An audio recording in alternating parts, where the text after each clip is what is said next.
Hey everyone, Seth here. Welcome to the Closed-Minded Podcast, where we read with an open mind in order to close it again on something solid. I am really excited to share my guest with you today. Pat Flynn is a fitness expert, podcaster, philosopher, entrepreneur, and a generalist. More on what that means a little bit later. Pat has written a fantastic book. It's due out in January, and it's called How to Be Better at Almost Everything, which is all about his philosophy of generalism, which is basically how to acquire a diverse set of skills and combine them into something unique and powerful. Pat is an extremely interesting and well-spoken guy, and I really had a total blast in our discussion today. We dive into generalism, both the philosophy and the tactics, his conversion from atheism to Christianity, and much more. So I promise you are going to love this episode because I did a lot. I am also giving away a copy of Pat's book to 3 lucky winners, so stay tuned for more details on that. And without further ado, here's my conversation with Pat Flynn. Pat Flynn, welcome to the Closed-Minded Podcast. Seth, it's a pleasure to be here. As we said beforehand, I am a huge fan of Chesterton, so I love the name of this podcast. And I wanted to bring that up because a lot of people, like you said, probably don't understand what that means. So maybe this will be an opportunity to explain it. Who knows? Yeah, it's been really fun. After I came up with the name, I was a little bit worried. Like, this kind of has a negative connotation, or I kind of got eyebrows that go up when they're like, what is this about? But then you get a chance to explain what it really means. It's kind of the exact opposite of what you initially think. And I think that's good for stickiness, and it catches in people's minds. And so I'm having a lot of fun with it. Yeah, well, thanks for having me on. It's a pleasure. Yeah, I am really excited to talk to you about your new book, How to Be Better at Almost Everything, and I believe that comes out in January, correct? Yes, I believe, and if anybody should know this, it should be me, but I believe January 29th is the official release date, at least in the United States. I'm not sure if it changes in Europe or not. I'll find out. Now you've written a few other things in the past, generally in the fitness space, right? I think maybe it was like a paleo for dummies or something like that. Yeah, so this will be my 5th book. For a while, I was with Wiley for the For Dummies series. My first book, which I'm still quite proud of, even though it has an awful title, is Paleo Workouts for Dummies. And Dan John, I think, described it well, where he says it's a great book with an awful title. And the reason it's called, like, I just wanted it to be kettlebells for dummies or fitness minimalism for dummies. But, when that book came out, it was sort of the height of the paleo craze. So Wiley just wanted to, that's how publishers are, right? That's the pros and cons of publishing, is it's a give-take relationship. So they're like, we're going to call it this. And I'm like, okay, well, I'm going to write this. And they're like, okay, well, that's fine.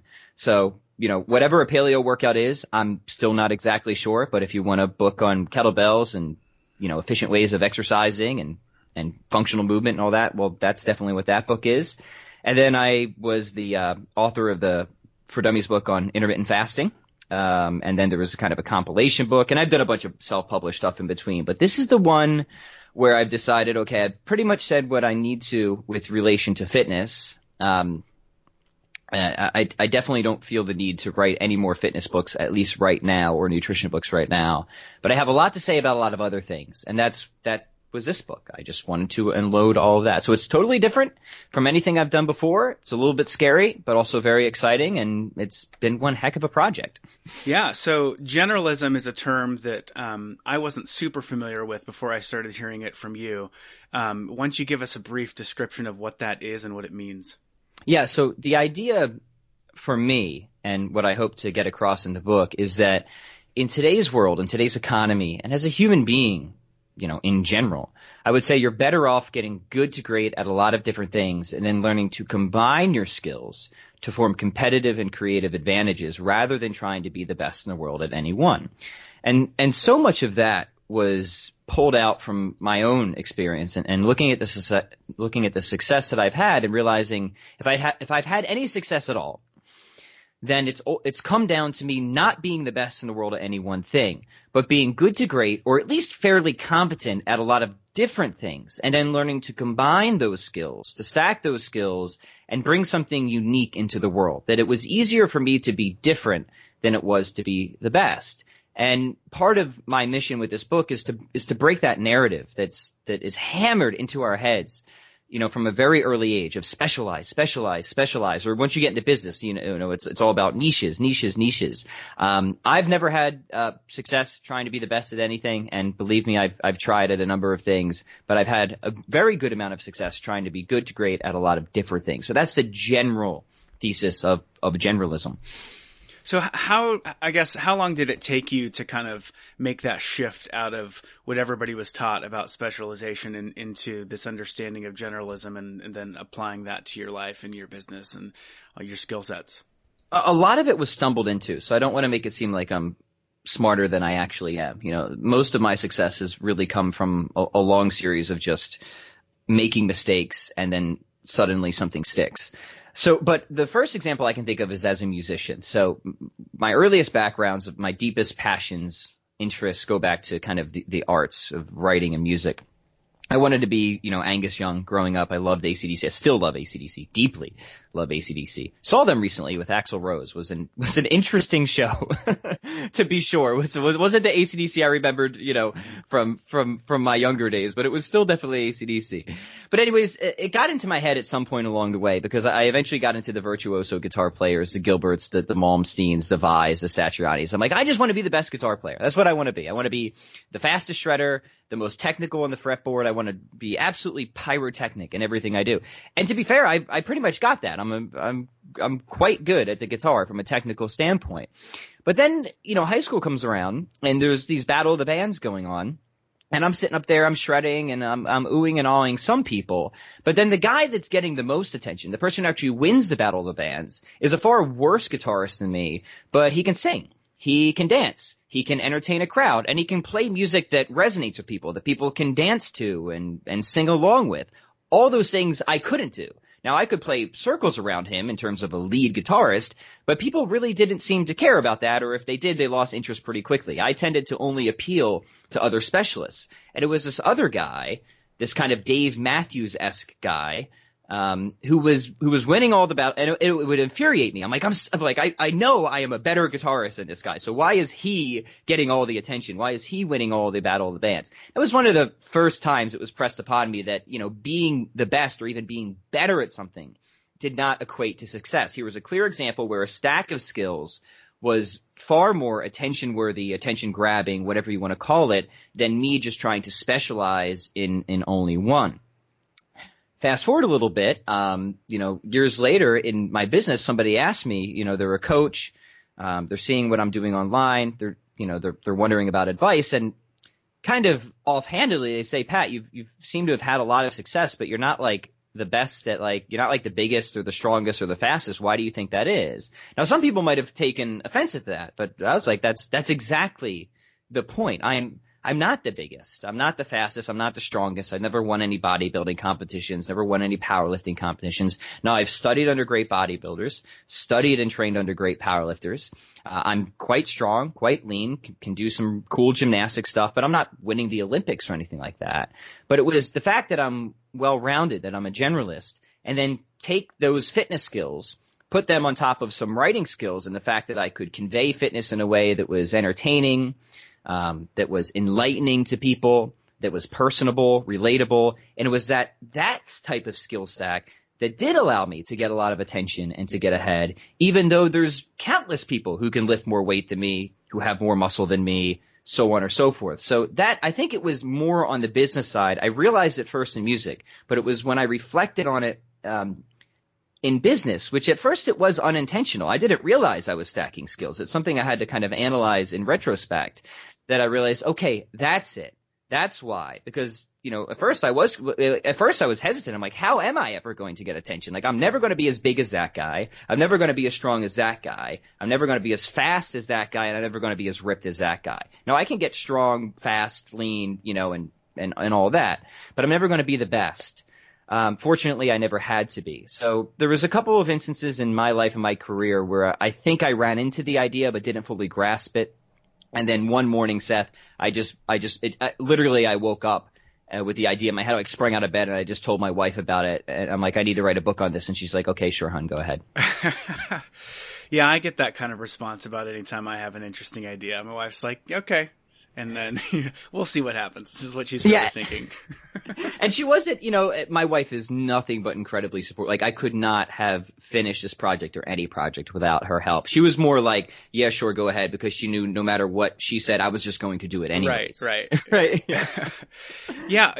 One of what you just went over, kind of the history of it and the revelations that you had, I think that just seems like it would be really freeing once you grasp that idea. Because, again, if you think that, in order to offer something to the marketplace, whether it's a product or, just, you're trying to market a personality or, anything online or anything that you're trying to, bring to the masses, it's very easy to, once you realize that you're not the best at something and you're not going to be the best at something, you just feel like a fraud and you're thinking like, well, why would anybody come to me for this? Or why would anybody purchase this from me? Or why would anybody want my insights? Because, there's Michael Hyatt out there, or there's, such and such in this industry or this niche, and they're light years ahead of me.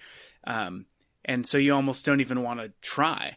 But if you think about it, in a different way, where you're mixing and matching, some sort of unique combination of skills to leverage, into a unique value proposition, you don't have to be the best at every little thing that you're attempting to, use to create something to market to the world.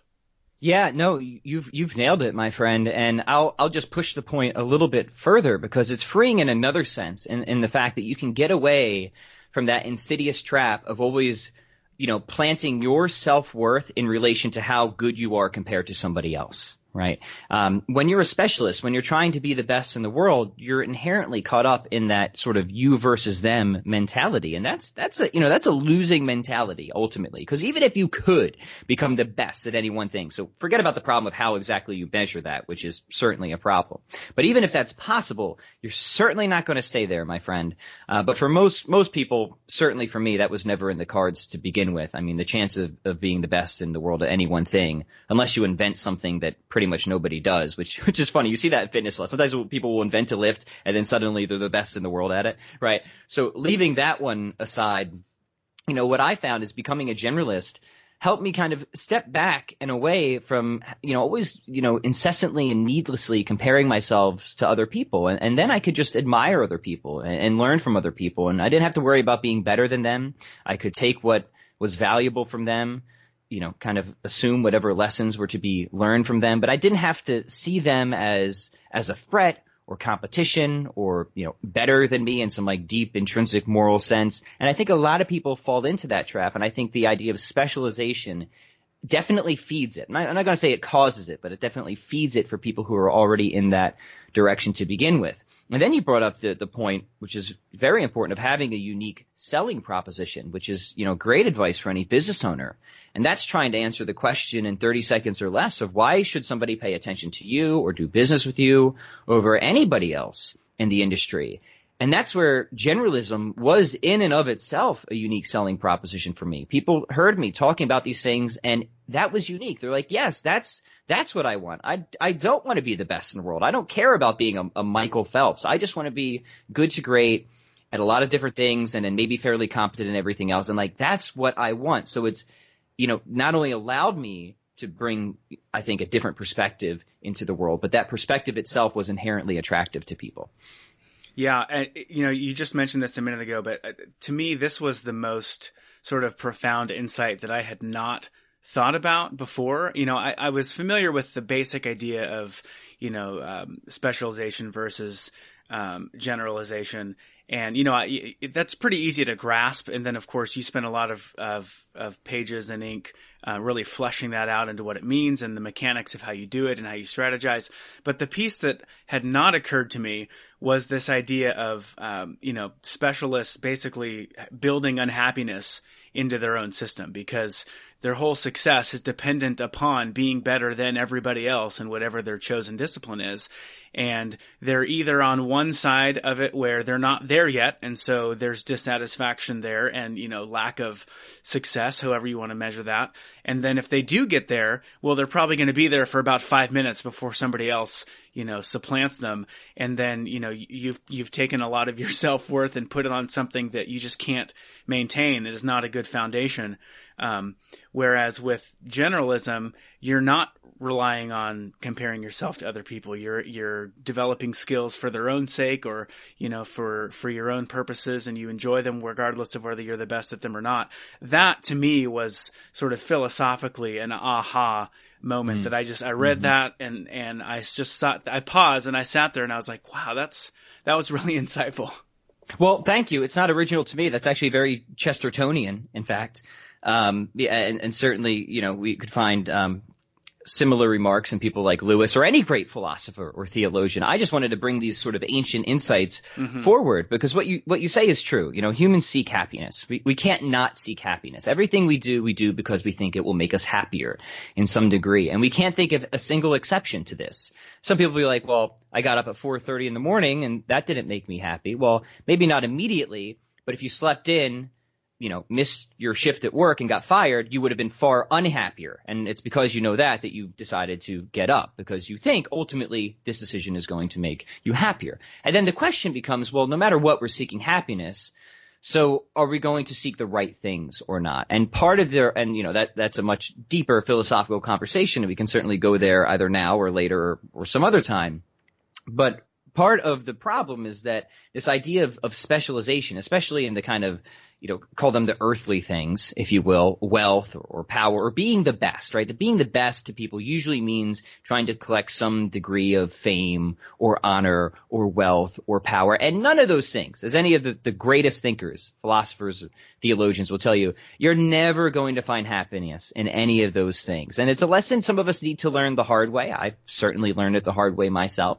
But it's also a lesson, like many other lessons, that we can learn from other people's mistakes also. So I do try, the book definitely has a lot of philosophical undertones without being outright a book of philosophy, because I not only want to give people a method or a means, but I want to give them an orientation as well and see like there is some greater significance and meaning here of why we're approaching it this way. It's not just about another way to make money, right? Because like that's part of the problem. If you're putting all of your self-worth and happiness in some number in your bank account, it doesn't matter how you go about doing that. That's ultimately a failed and failing orientation in life to begin with.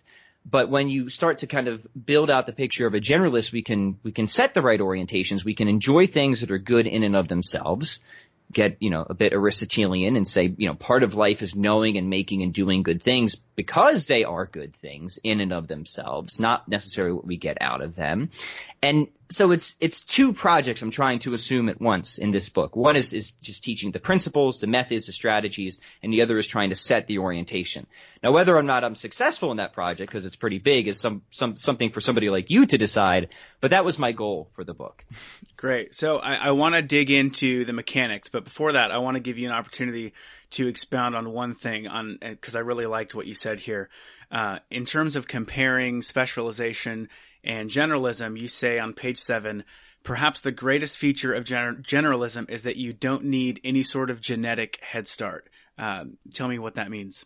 Yeah. So, it comes back to the idea of being the best in the world. And the truth is the people who really are the best, like think of the Michael Phelps. To be the best means you have to have a lot of ducks in a row. And a lot of those ducks are ducks that you didn't put there, that are beyond your control. You think of where you were born, the opportunities that you had, your genetic inputs, your parentage, whether you got started early enough, whether your parents decided to get you trained early enough. A lot of those things are just beyond your control. But there's also a lot of other things that are within your control, certainly. Unfortunately, I think being the best in the world is something that is going to be far beyond most most people's control. But being a generalist is not. You can have great success in life. You can flourish and you can find happiness without needing any sort of special genetic input, without needing the ideal set of circumstances. And so the idea that I'm pushing forward here is that we're specializing. The idea of being the best is inherently exclusive and restrictive. Generalism is accessible and open to pretty much everybody who's willing to engage the idea. And to me, that's a win, because that's the vast majority of humanity. I have nothing to say to the specialists or the Michael Phelps of the world, because I'm just not that person. But I can talk to pretty much everybody else because, look, I'm no genetic miracle. And part of that was realized too as a musician when I'm playing the guitar, and I would ask my guitar instructor, I'm like, why can't I play as fast as Paul Gilbert? Like, I'm practicing here 6 to 8 hours a day. I've got the metronome going. I can't play as fast. He's like, well, look at his fingers compared to yours. Like, he is a machine meant to play the guitar. You have good fingers, but they're just not as well designed for this type of thing as Gilbert's are. So that's kind of the point, right? It didn't matter. It wasn't a lack of work ethic on my point. There was just a clear genetic advantage that somebody had over me, that in spite, even if, ceteris paribus, if all else was equal, he just has that. Now, I could either be sour about that and complain, but what is that going to do? Or I could start to think about, is this necessary for my success? Is this necessary for my happiness, that I just play faster or more notes in less time than somebody? And of course not. That was a silly way of thinking, but that is a way that I used to think. So those are just a few examples of what I mean by that. But the big thing I'm trying to paint is that this approach is accessible and it's open to everybody. You're not going to run up against the same barriers to entry that you will trying to be the best at any one thing. Cool. Awesome. Well, let's dig into a couple of these principles, and then we'll get into the skills and the meta skills that you recommend. We won't cover absolutely everything, because of course you guys need to go out and buy this book. Absolutely. And side note, which we'll cover further in a little bit, we are going to run a giveaway when this podcast goes live. We're going to give away 3 copies of Pat's book, and we'll give some more details of that a little later on. So we've got principle number 1, skill stacking is better than specialization. I think we've pretty much covered that just in the philosophy of it. But once we get into the mechanics of skill stacking, we sort of go back into a form of specialization. So tell me what that means. Yeah, so that's one of the other principles is, I say that a good generalist is really just a short-term specialist. So when I use the term specialization in this book, I'm thinking of a specialist as sort of a person, of something that somebody does repeatedly or as a pursuit. But the tool of specialization is absolutely essential to getting better at anything. And it would be foolish, indeed counterproductive, to try and get good to great at pretty much everything at once. A simple way to drive this point is just to think of a fitness analogy. Imagine the person who wants to gain muscle and lose fat at the same time. Now, aside from somebody who's just getting off the couch, from 30 years of an obscenely sedentary lifestyle, that's a very difficult thing to achieve, because one of those requires a caloric surplus, the other one requires a caloric deficit. So by trying to achieve both of these things at once, you end up sort of chasing your own tail. You end up going in a circle and not really achieving either one of them. Rather, the smart thing to do is focus intensely on one for some amount of time while maintaining the other. So you're going to say, okay, I'm going to focus on just leaning out first. I'm going to strength train. I'm still going to try and get stronger. I'm still going to preserve as much muscle mass as I can. But I'm really just going to focus on getting lean first. Then, once you're happy with your levels of body fat, then you put that into maintenance mode, and then you focus on gaining strength and muscle while maintaining body fat. So the idea here is specialization is a tool that we should use to surge in 1, maybe 2 directions at a time, so long as they're not conflicting or cannibalizing, while trying to maintain everything else. So the system here, the strategy is, if you were to take a snapshot at any point in time of a generalist, it would look as if they are specializing, because in fact they actually are specializing. But then when you zoom out and you see the rotation through the various skills, through the various phases of life, you'll then see how that foundation of generalism is being built more or less one pillar at a time rather than trying to do everything at once. So you can see how it works in fitness, but then you just expand it out from there and realize that that's just how it works for pretty much almost everything. Right. That's where I was going next, is I think that makes a lot of sense intuitively with fitness. People can just connect what you're saying there, but give me an example of something outside of that world that we could apply this to. Yeah. So, I mean, take starting a business, right? And a lot of things, the point that I try to drive in this principle is that anything that you want to do that's worthwhile, especially when it comes to developing skills, they take a lot of upfront investment to gain competency, to build momentum. But once you got it, once you're there, it's a lot easier to maintain skills than it is to gain them in the first place. So there's a classic thing that sometimes happens to fitness professionals who try to start businesses. They're super lean, they're super strong, they then go and try and start a business and then they get really fat. Why? Because energy, time, attention, all these things are inherently limited. So they never learned this principle of surging and maintaining. They were just specialists, right? They weren't generalists. So when their fitness routine started to become cannibalized by trying to start a business, they didn't know how to maintain it. It was an all or nothing attitude. And the truth is that in the periods where I have been most aggressive in trying to grow my business, and I do grow my business in phases, in periods, other times I just maintain things, are the times when I am not trying to set any personal records in the gym. I'm trying to maintain them, but I'm not going to be doing any major physical competition during that time either. Same thing, when I was writing my book was not the same time when I was recording my previous 6 guitar tracks. I swapped those skills and rotated between those skills because trying to do both of those at once would have either diluted both of those or made the efforts ineffective, inefficient, so on. Now, some things can be pursued simultaneously, but a lot of things can be surged in, or a few things can be surged in 1 or 2 times where everything else can be maintained. So starting a business is a good example, right? And any entrepreneur here will gladly admit that one of the most difficult things to do is just that first year of business, trying to make your business profitable, getting the customer base, making sure they're happy, making sure people are satisfied, building out systems, building out marketing plans, building out that is a ton of work. That's not something that you can just, kind of go about. It's something that you have to full on attack.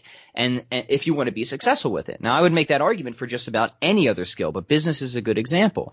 So when you do that, you're just going to have to accept that you need to manage compromises elsewhere. You're probably not going to make a full music album while you're also trying to start a business, unless you want to produce a crappy music album and a crappy business. Rather, you still play music, you still practice, you keep your chops up, but that practice becomes sort of a minimum effective dose where you're going all in on trying to do all of those businessy type things.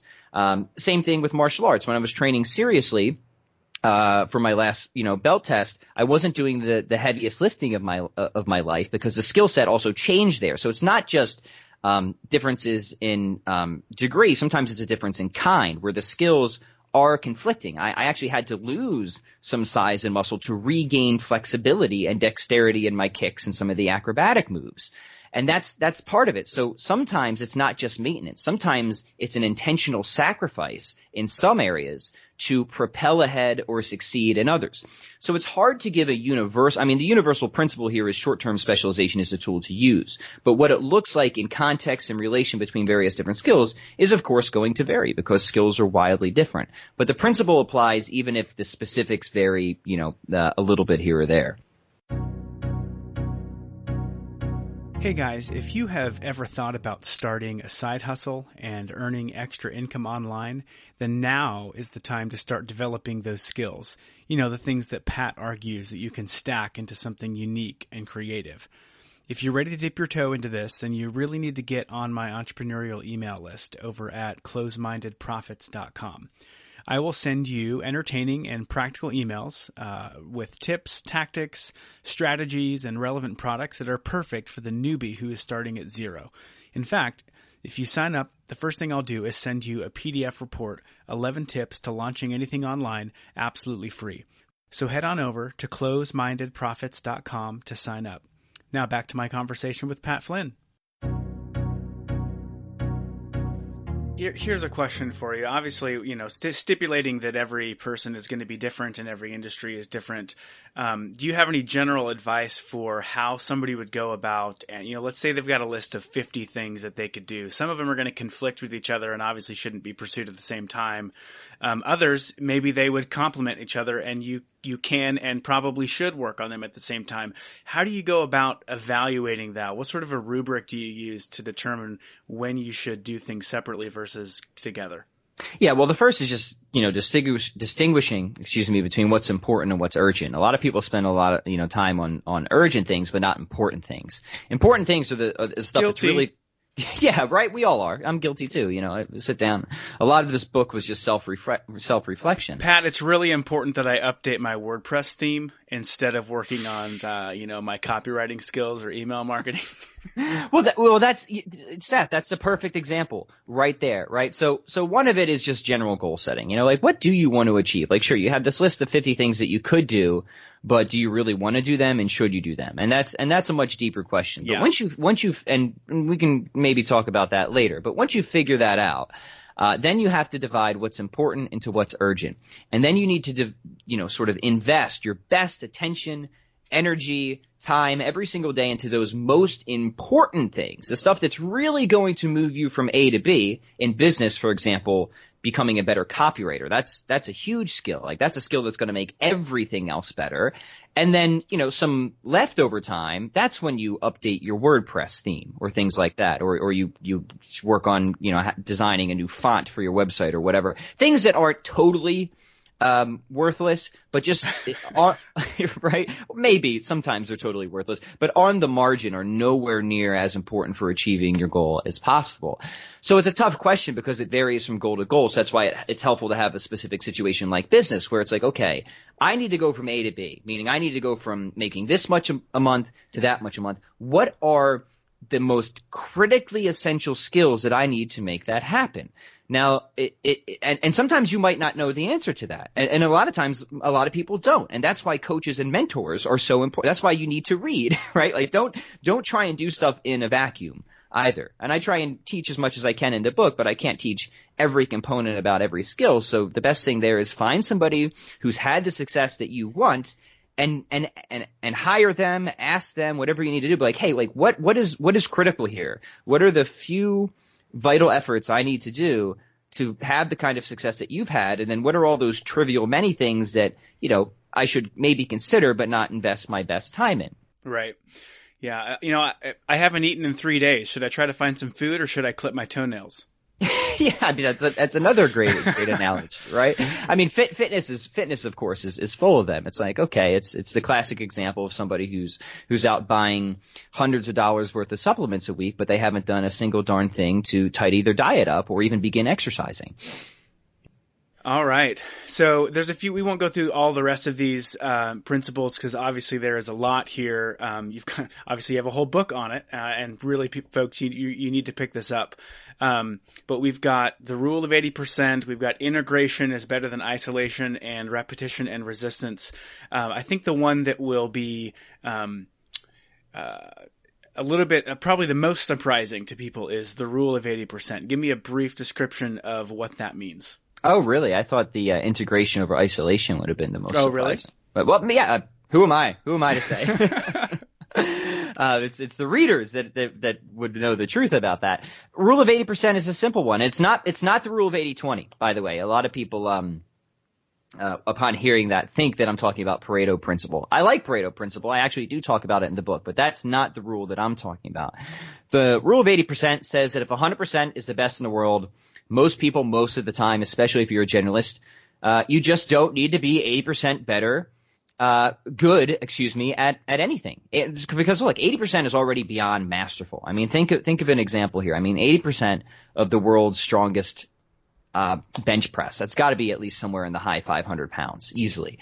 Who really needs a bench press that heavy, right? Unless you're trying to be the best bench presser in the world. So the rule of 80% is really a way of helping to diagnose, because we all have this problem, Seth, where we all get in the sort of the habit of wanting to just constantly improve the things we're already good at and do nothing to improve all the stuff that is actually holding us back. So the rule of 80% there is it's kind of a shock-proof BS detector saying, okay, look, no, like good enough is good enough here. You're strong enough, you write well enough, but now it's time to focus getting on camera, or it's time to focus cleaning up your diet, or whatever that other thing may be.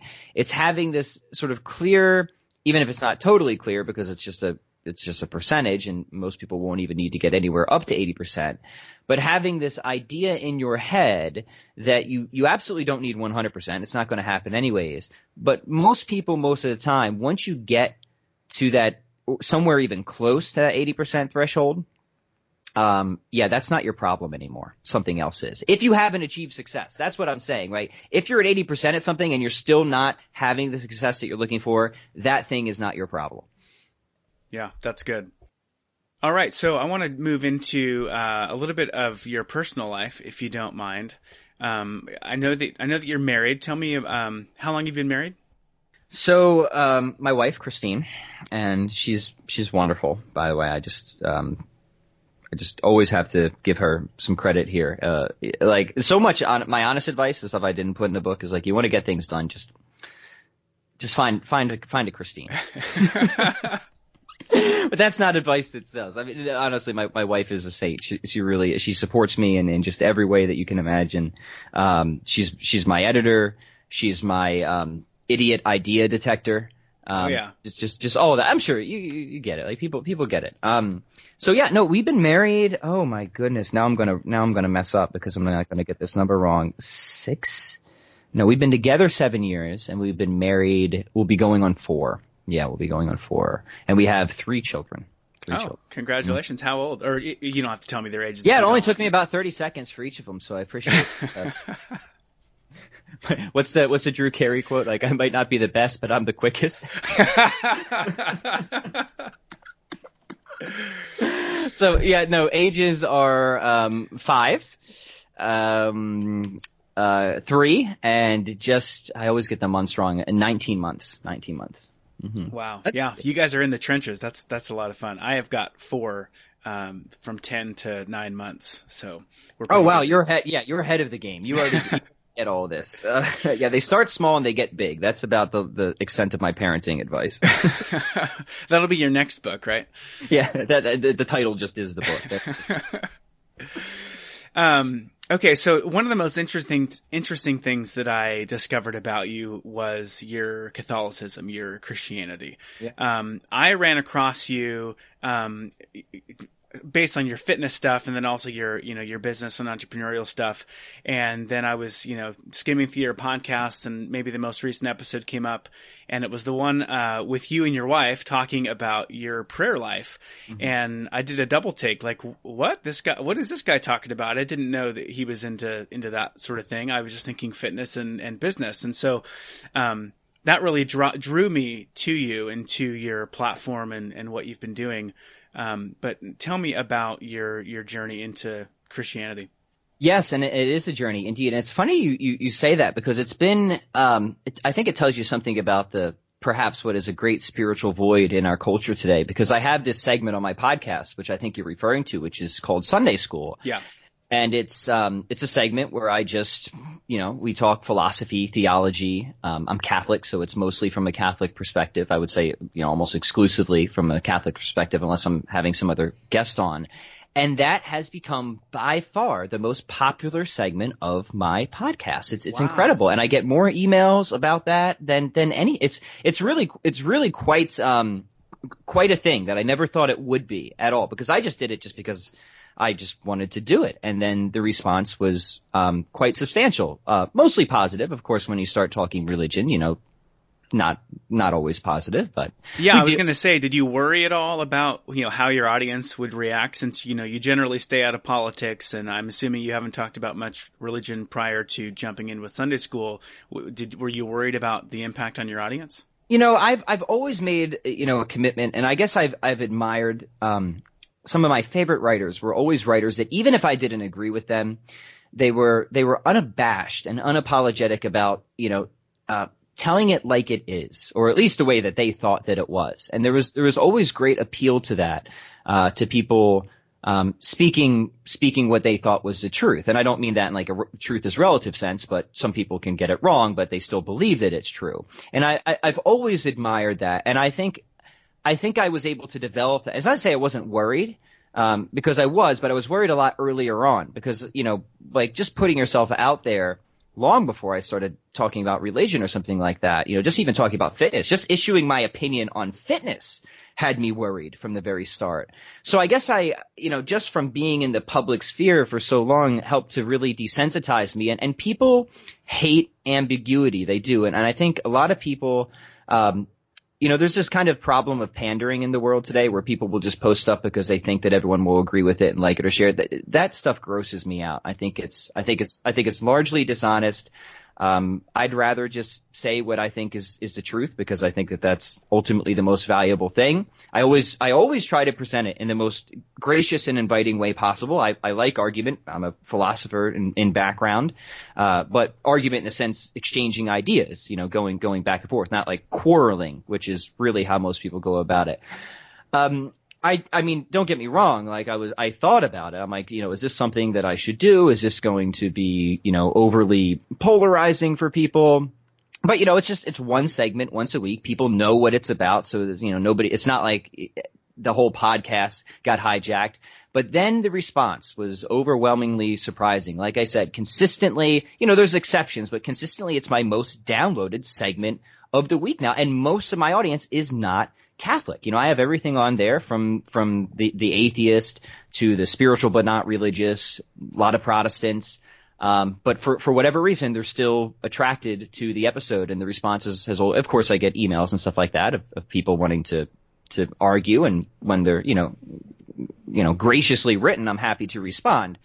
So yeah, was I somewhat concerned? Yes, but I guess I had become so desensitized at that point to controversy, and people disagreeing with me that it wasn't as big of a holdup as perhaps it would have been if I didn't have all that experience in the public sphere to begin with. That's really cool that you're getting that much attention compared to your other episodes. I'm glad you have that platform and that people are engaging and responding. Well, yeah. Well, thank you very much, and I'm glad that it and I think a lot of people, it's kind of similar story to you, Seth. It kind of surprised a lot of people at first, and then they ended up finding a lot of value in it, and a lot of people have converted because of it, straight up. Wow, that's great. Yeah. So, and that's obviously deeply rewarding to me too, when I can help, share some things to people that maybe they haven't considered it that way, or break up some misconceptions people have and open people up to this. But you asked about my journey. So we still want to go through that. Does everybody have a comfortable seat? Yeah. So I was wondering, I don't know if, what your, the context of your childhood or your extended family is with regard to, religion or Christianity, but, tell me about how that fit in with your family. How did they respond? Was your wife sort of coming along with you at the same rate? 'Cause I know, she's a believer as well. Maybe she was before, how does that all fit in? Yeah, so just background for people, I'm certainly not always a Catholic, wasn't even always a Christian. For many years, I would have considered myself an atheist. And part of that was my early study of philosophy. Early high school was with the existentialists, Nietzsche, Sartre, Camus, Russell, Mackey. Not all of them are existentialists, but definitely the sort of class of old atheists. So they had great influence on me in my adolescence. And by the way, anybody who is an atheist, like, read the old atheists, because those are the good atheists. You got to get rid of this new atheist garbage. Those guys are just like the worst of a fundamentalist religion. But so they had great influence, and I was very interested in atheism. I was drawn into the worldview. It's kind of there's a reason that Nietzsche is attractive to often teenage boys, for sure. Much beyond that is debatable, but he was attractive to me. And I studied atheism very seriously. I always had a deep interest in philosophy. It's why actually I ended up majoring in economics, because I didn't necessarily want a degree in philosophy. That's not all that marketable. But economics to me is a subset of philosophy, and it is marketable. Now, all that said, I always planned on being an entrepreneur anyways, but as I was in school, that's kind of what moved me in the economics direction. And now I'm finishing my master's in systematic philosophy. But so it was the atheists, right? They influenced me greatly. They actually instilled in me a pretty anti-religious bias, very deep. And I mean, and of course, like, who, like, when you're anti-religious, like, who holds the mantle of your hatred anything more than Catholicism, right? That's always like the primary target of like all that is wrong with the world. So I couldn't have been further from the position that I'm in now, right? But it was actually my deepened study of atheism that brought me out of atheism originally. It kept reducing to absurdities. You know, you read people like Alex Rosenberg, and the conclusions that are drawn, nihilistic conclusions, having to deny that any selves exist. And what you quickly realize is that, now some atheists will just accept those absurdities. They'll accept absurdities all the way. And I've done episodes diving deeper into this if anybody's really interested in like an actual analysis of atheism. I think the episode's called "Send This Episode to Your Atheist Friend" or something friendly like that on Sunday school.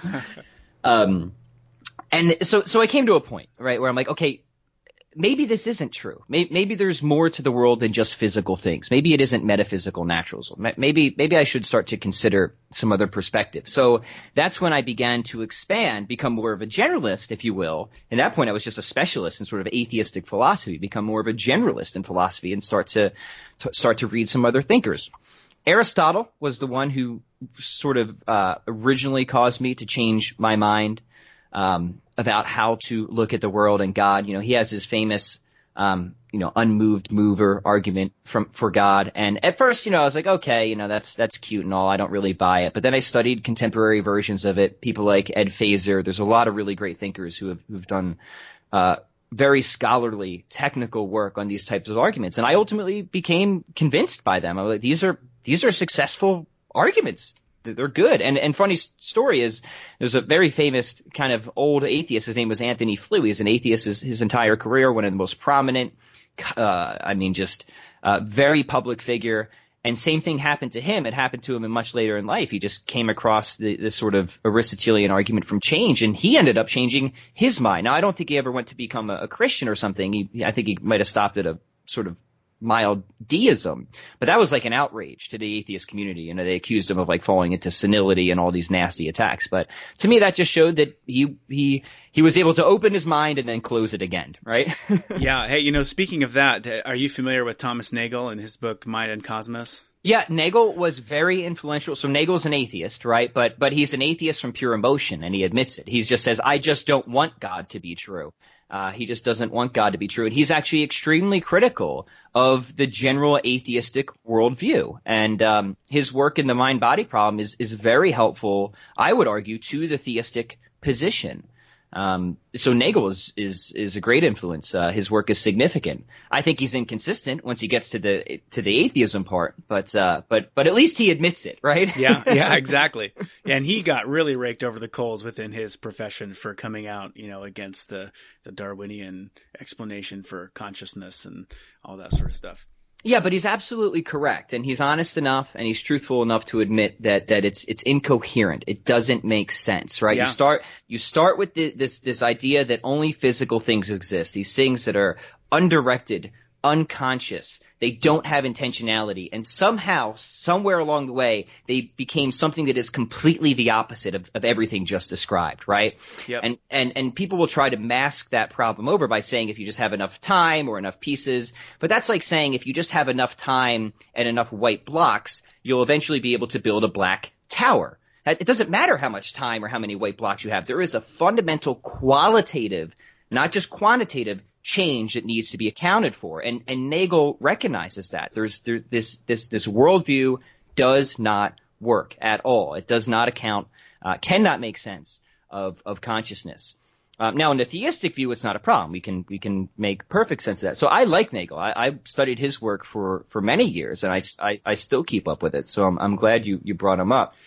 Yeah, I'm glad you mentioned Ed Feser as well, because I've started reading his 5 proofs for the existence of God. Again, not because I needed to be convinced of them, but just because I wanted to be, familiar with the mechanics of the argument and, the classical philosophy of what undergirds those. But I figured when I heard about him from you and from Tom Woods, who's I don't know if you're familiar with him. He's a libertarian. I had him on my podcaster. show, actually, Seth. You did? Yeah, we actually talked business. It was I'm gonna have to go back and find that. just Google Pat Flynn, Tom Woods. We talked wow. marketing and business. Yep. Oh, That's funny. I'm gonna search for that. Yeah. So you had talked about phaser. Tom Woods had brought it up independently in a couple of his episodes, and then Ben Shapiro has also mentioned it a couple times in his podcast. And I thought, okay, I need to check this out. If 3 people that I enjoy listening to and respect are mentioning this, then I need to check it out. So I'm reading that right now. Yeah, I would recommend for anybody listening, if you're seriously interested, and Phaser is a great analytic thinker. He does a ton of good work, but he's a great writer. He's a generalist for sure, right? He can present, very technical, rigorous, concise arguments in a way that is actually enjoyable to read, which is a hard skill, right? That's a skill that you can sometimes only find in like a Lewis or a Chesterton, right? Yes. Phaser has that ability. So his last Superstition is very good, 5 Proofs of the Existence of God, and also his book Aquinas is a great introduction. And I found him because I was so influenced. So going back to kind of where we left off with my journey, okay, Aristotle started to change my mind. And if you get into Aristotle, you're ultimately led to Aquinas, right? I mean, Aquinas is, he built upon so much of what Aristotle started. I would say he finished the job. And so I was looking around for some of the best, contemporary, because it's hard to dive right into Aquinas, even just from a standpoint of jargon. Like, what does he mean by this? Just a brief introduction from somebody who's a specialist on Aquinas, a specialist, there we go, like Phaser, who understands it and can get you started, will then help you to dive into Aquinas. So that's how I found Phaser. Studied Aquinas. Now, the funny thing here is, at this point, I studied Aquinas for years before I became a Christian or a Catholic because I loved his philosophy. Nobody could be so clear and so concise and so consistent and so rigorous and make sense of the world in a way that jives with all of our intuitions and is still relevant today. Nobody could do that like Aquinas did it.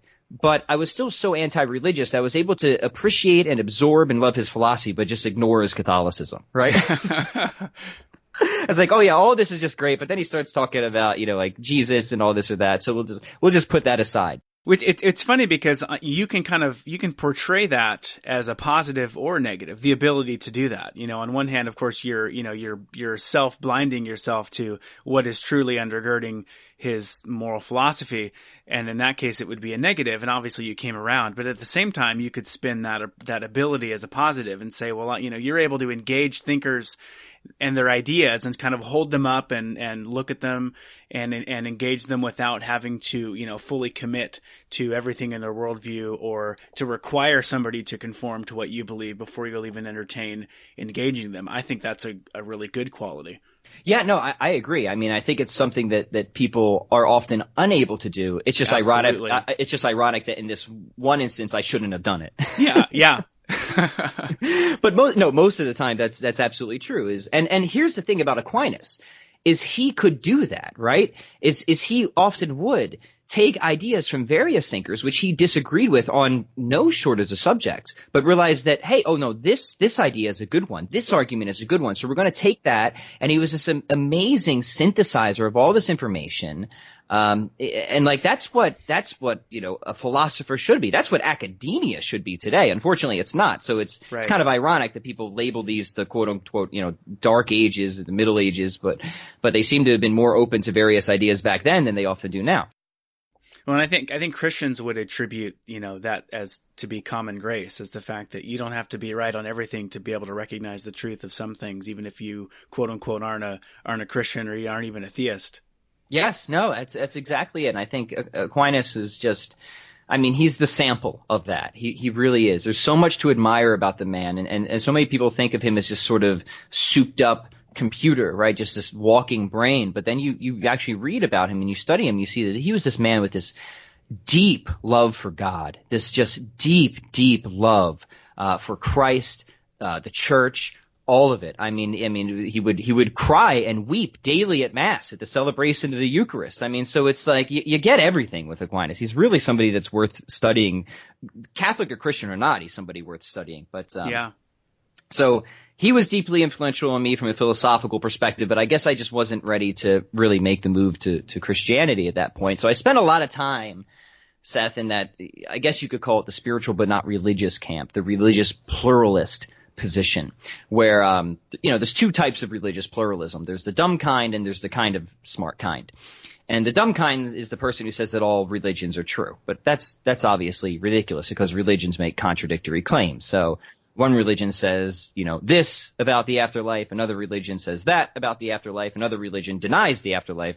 They can't all be true, right? Right. So the person who says that has just not taken even 5 minutes to look into the world's various religions, right?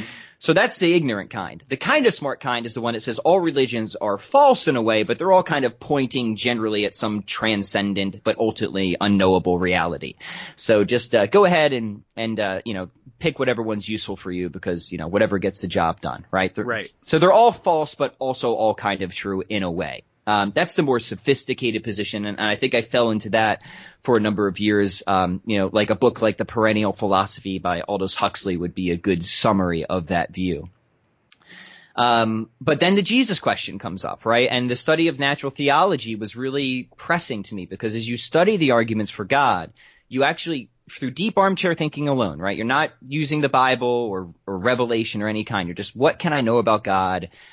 Through philosophy and arguments alone, it actually paints it deduces you to a very specific type of God, really a moral monotheism. You go through the arguments from contingency, any of Aquinas' 5 ways, you name it, they all, teleological arguments, they get you to a God that is transcendent, immaterial, timeless, spaceless, extremely powerful, omnibenevolent, possessed of intellect and will. And then that kind of bugged me a little bit because I'm like, that actually kind of narrows down the scope of religious options quite significantly, right? Like it knocks out polytheism. It knocks away pantheism. Like God isn't the universe, right? The universe is a contingent being. It exists. It doesn't have to exist. We need some explanation for why this thing is here. So people will sometimes, kind of offer prayers to the universe, but to me, that's like praying to a toaster. You're just praying to a creation. Like stop doing that. Stop praying to the universe. So what that did is like, okay, so now I'm kind of looking at the Abrahamic religions and I'm starting to question this kind of pluralistic idea and thinking, well, if God does exist, which I'm convinced that he does now, and he's the kind of God that I've the God of the philosophers, as we call it in natural theology, right? It seems like it's at least reasonable to think that this God might want to be a little bit more involved. He might be a God that might actually really want to reveal himself to us. So that question was kind of lurking in the back of my mind. And then I did have a conversation with a Christian about Jesus. And what was presented to me, this was a number of years ago now, was actually this sort of because as a spiritualist or a religious pluralist, the kind of common theme there is that Jesus was just a nice spiritual sage. There's nothing divine about him. He's kind of just like a sort of old age Deepak Chopra, as insulting as that sounds now. But that's the kind of thing. And then, what was pressed against me was the famous, trilemma position that C.S. Lewis, pointed out. Liar, lunatic, or Lord. Yeah, and that, just to give the summary there is like, okay, anybody who says that about Jesus just doesn't know anything about Jesus. The guy was a radical. He claimed to be able to act in divine authority, perform acts of healing, exorcism. So either this guy was a con man of the highest degree, or he was insane, or radically, he actually just was who he claimed to be. But there's no option there to see him as just some type of wise spiritual teacher. He was far too much of a radical for that. He really either was a lunatic, a liar, or Lord, which is the C.S. Lewis. And that's an absolutely correct argument. Now, there is an escape hatch that people can try and take from that and make it into a quadlemma. They can try and say that Jesus was a myth. But that is absolutely refuted by history. No historian thinks that Jesus was a myth. But it got my attention enough that I actually decided I'm going to look into this. And I went to look into it, and this turns out to be a pretty common story, so I've learned, of people who look into Christianity kind of wanting to disprove it, then convert, right? Right. And that's exactly what happened to me. I took a serious study of the history, because that's what's great about Christianity. And I would argue Catholicism is their historical religions. You can look into them. You can investigate. And so with the Jesus thing, you kind of collect this pool of data points. These data points that the vast majority of historians and New Testament scholars agree upon across the entire political spectrum, the most liberal to the most conservative, such as that, Jesus was crucified under Pontius Pilate, died buried in a private tomb. That tomb was discovered empty. Individuals and groups reported to have seen Jesus risen bodily from the dead. That then led to the rapid rise of the Christian religion, many of those people willing to go to their death to proclaim that truth. Those are not controversial facts, and that was very surprising for me to learn that those are the historical facts that, again, the vast majority of people agree with. And the people who deny those aren't just on the fringe. They're like on the fringe of the fringe. They're like Alex Jones level conspiracy theory, right? And then you have to just ask, well, what explains these facts? Like, well, how do you explain this? And what I would argue now, and what was argued against me, is that there's just no naturalistic explanation for them. They all fail. The only thing that can make sense of these facts is that Christ was who he said he was, and on the third day, God rose Jesus from the dead. Now, that of course is a divine miracle. That's like the sign off of God just saying, yes, Christianity is true. That's what that means. And, normally, if you would have told me that when I was an atheist, I wouldn't believe it. But now having the background study and knowledge of God's existence, I didn't have, let's say, maybe I didn't think miracles actually happened, but I didn't have a philosophical block against their possibility, if that makes sense. Uh-huh. So yeah, I accepted it. And not like right away, this was a period that took time. And so, I was leaning very Protestant, because, my animus followed me all the way through, right? That's just what happens, right? So Catholicism was still the enemy, even though it was all the Catholic, thinkers, philosophers, and theologians that have brought me this far. It was still the enemy. It was still the source of all that is rotten in the world. So I just wanted nothing to do with it. Now, along this time, my wife is having a similar conversion story, different than mine. But, like we were talking, exchanging ideas, but we took different paths. She read different books, explored different avenues. And it's funny, one of her stories is like, okay, I guess I believe in God, because she would have considered herself an atheist for quite some time too.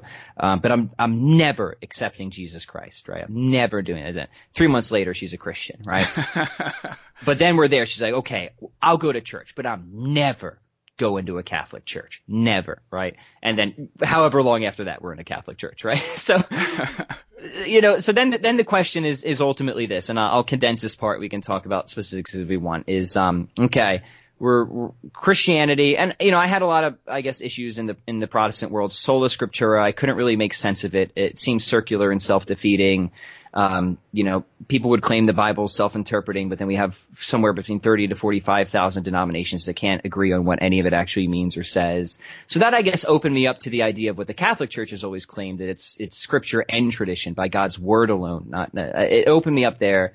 But then I was actually in a Protestant church, and I was getting kind of confused and annoyed because we were going around to different churches. Nothing seemed consistent. I didn't know fully what I was supposed to believe as a Christian at the point, but I knew enough of what definitely I shouldn't believe, if that makes sense. Mm-hmm.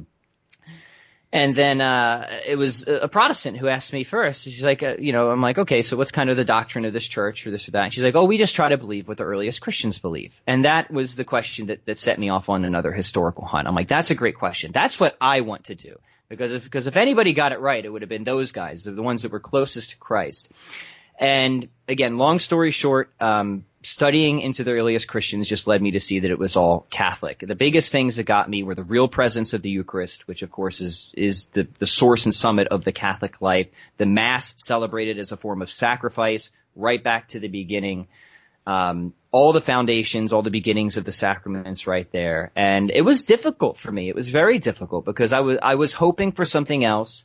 And the more seriously I studied it, the more I realized that, I just came to believe that, yeah, this is like Christ really did found a visible, hierarchical, unified whole of a church. And so I walked in, and then I think the important part of the story here is, as much as I want to pretend like I'm working through it intellectually, ultimately, it's the Holy Spirit, he's guiding me.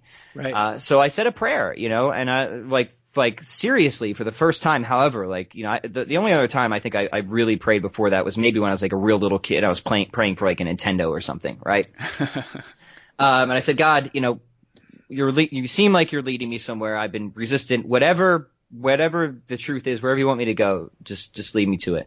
The next day was Christmas Eve. I thought, I had things worked out. I just felt this incredible pull to go to Mass, to go to a Catholic church. Snowy, miserable out, super dark.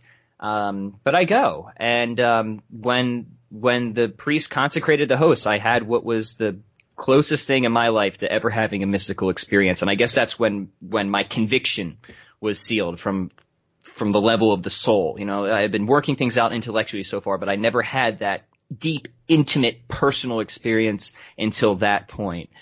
So that is the somewhat long version of a much longer story. But, yeah. Yeah, well, that's great. Thanks. I really appreciate that overview. So we are running short on time, but there's a couple things that I want to do before we wrap up here. I just want to ask you a handful of rapid fire questions, and you're welcome to say pass or give me a one-word answer or whatever strikes your fancy. Yeah.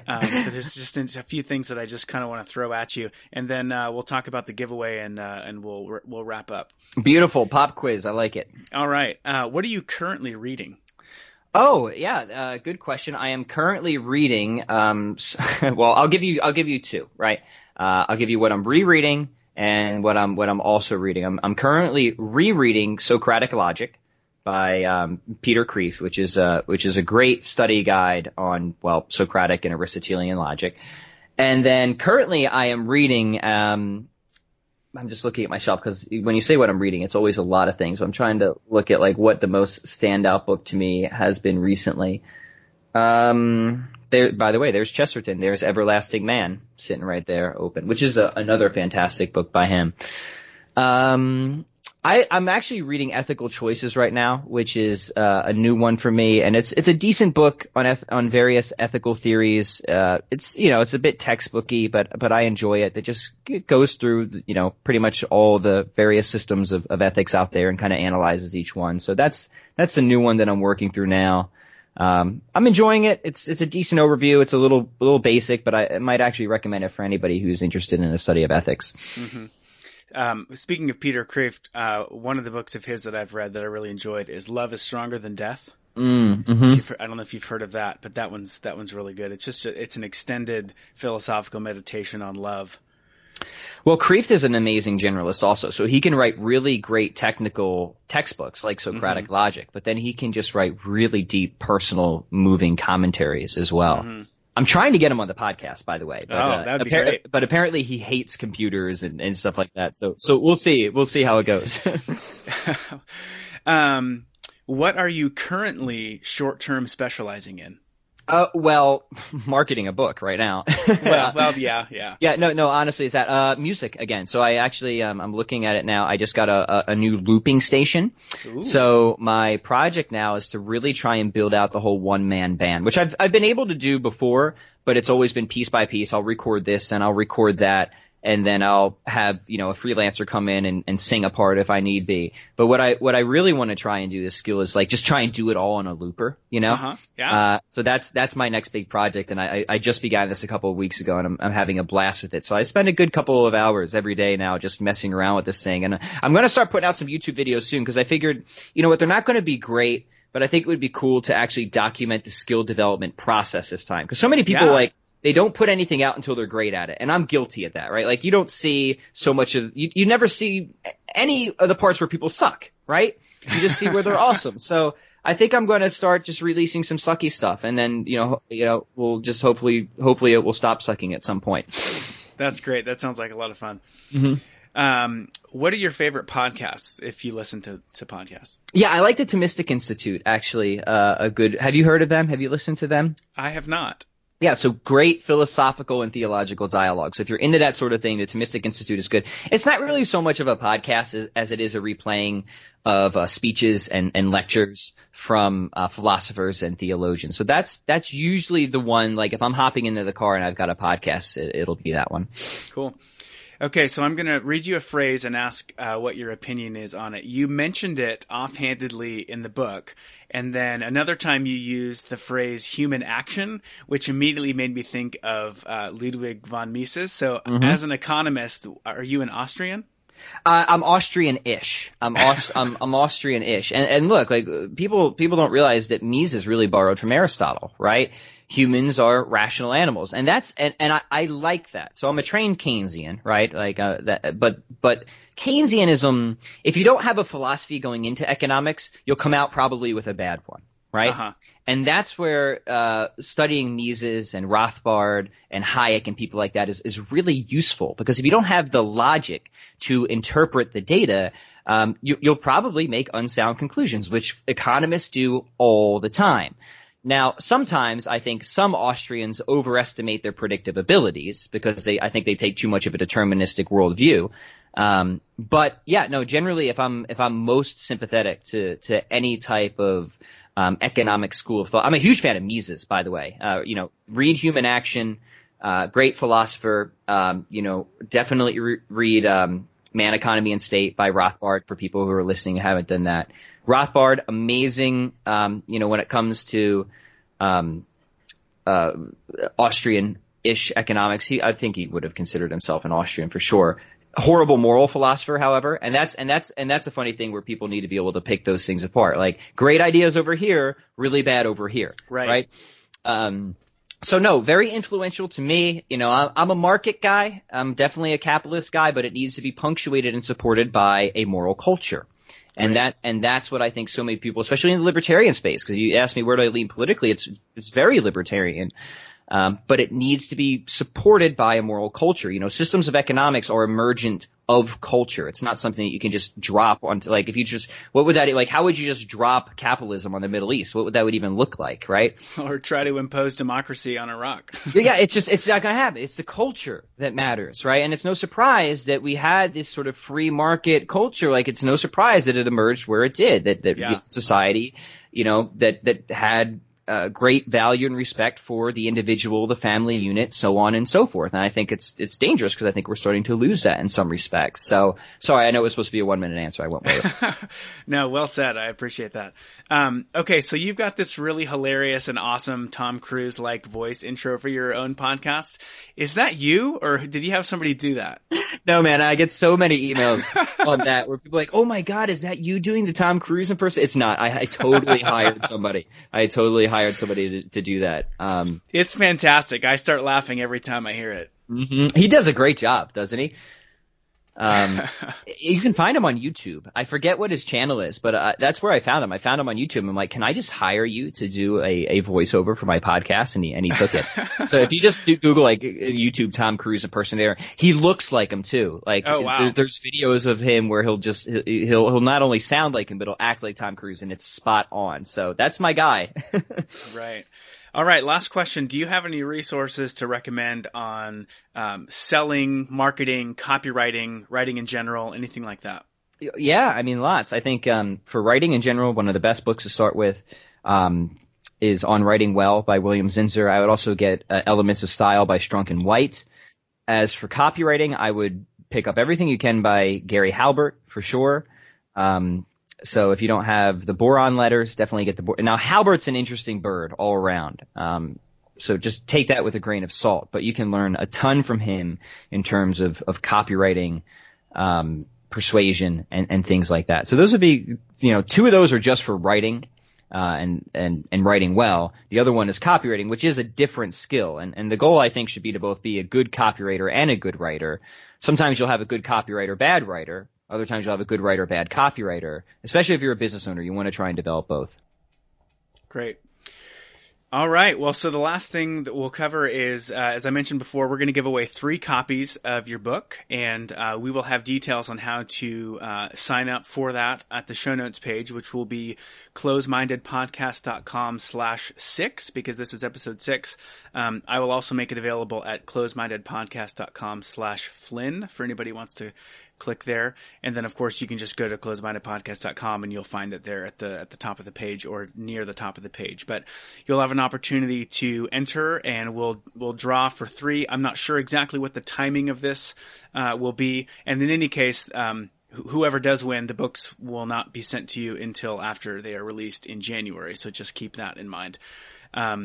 But Pat, do you want to mention briefly, for anybody who does not win, because there will only be 3 winners, there are some goodies that you are offering for anybody who pre-orders, leaves a review on Amazon, etc. Tell us what our options are there. Yeah, so in true, book launch fashion, we have a lot of cool goodies and bonuses and incentives for anybody who wants to pre-order a copy. Everything from, and they're really meant to be practical applications to support the principles taught in the book. So we teach, we have plans for nutrition, for exercise, for building a social media platform. So really diverse set, again, generalism, right? And you can check all those out at the book page, which is howtobebetterbook.com, and you'll learn more about the book there and all the cool stuff we're giving away in conjunction with it. And I will link to that page as well from the show notes page. Well, Pat, thank you so much. This has been really great. You've been generous with your time. I really appreciate it. I'm super excited to post this episode and do the giveaway. You're a lot of fun to talk to. I love talking to interesting people. So thank you so much, and I really appreciate it. Seth, thank you. This has been an absolute blast. All right, everybody, that's it for today. Make sure you go to the show notes page and read the review I wrote of Pat's book. It's at closemindedpodcast.com/6. It's got all the details on how to pre-order the book, get tons of valuable bonuses from Pat if you do, and also from that page you can sign up to win a copy of the book absolutely free. The cool thing with the giveaway is that you'll be able to accumulate extra entries for yourself by subscribing to the podcast, signing up for my email list, posting about the giveaway on social media, all that good stuff. It's really a lot of fun. All of that, again, is at closemindedpodcast.com/6. Until next time, go forth and read with an open mind so you can close it again on something solid. I wish upon you true, and all you feel is doubt. I hope you know that an open mind still knows when to shut things out. I wish upon you a brave that will always rise above, but most of all I